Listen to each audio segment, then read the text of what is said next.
उपासना करंदी नहीं तांगर गति कोन हुए ताहा नवजोगेश्वर भगवान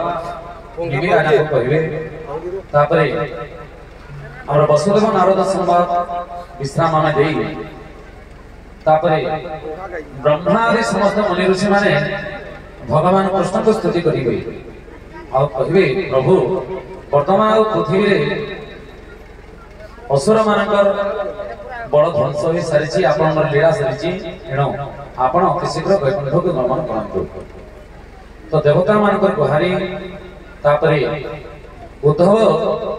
भगवान को ठारे शरणापन्न हेबे आ उद्धव को भगवान श्री द्वारिकाधीश भगवान ज्ञान जोग भक्ति जोग कर्म जोग सांख्य जोग वैराग्य जोग वानप्रस्थ जोग भक्ति जोग आदि समस्त प्रकार जोग कही बद्रिका निमंते प्रेरण करिवे द्वारिकाधीश भगवान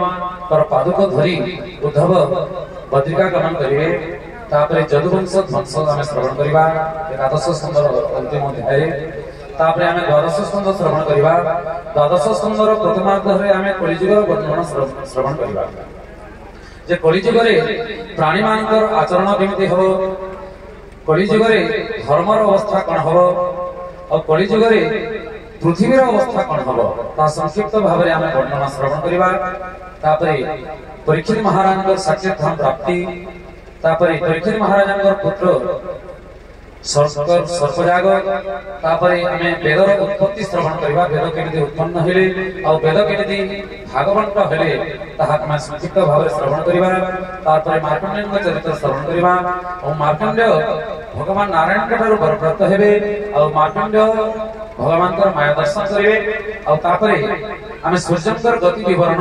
चरित्र श्रवण करबा जे केउ मासरे द्वादश सूर्य जो अछंती प्रत्येक मासरे सूर्य केउ रूप रे उदय होंती ताहा आमे संक्षिप्त भाव में श्रवण करबा अब एक विशेष सूचना जे आमे आसंता काली द्वादश स्कंदर द्वादश अध्याय तथा सूची अध्याय श्रवण करबा जे विशेष भागवती माने कहती कथाकार माने कहती जे जो प्राणी 7 दिन व्यापी जे माने जो माने भागवत श्रवण करि नांती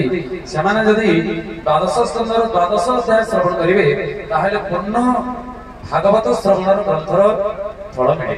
एणु आपण मान समस्त अनुरोध आपण मान समस्त आसी आसंता काली निहाती उपस्थित हेबे जेतु भागवतर सप्ताह पारणर विश्राम दिवस और सूची अध्याय को निहाती आपण मान श्रवण करिवे तापरे आमे ग्रंथ को विश्राम देबा वर्तमान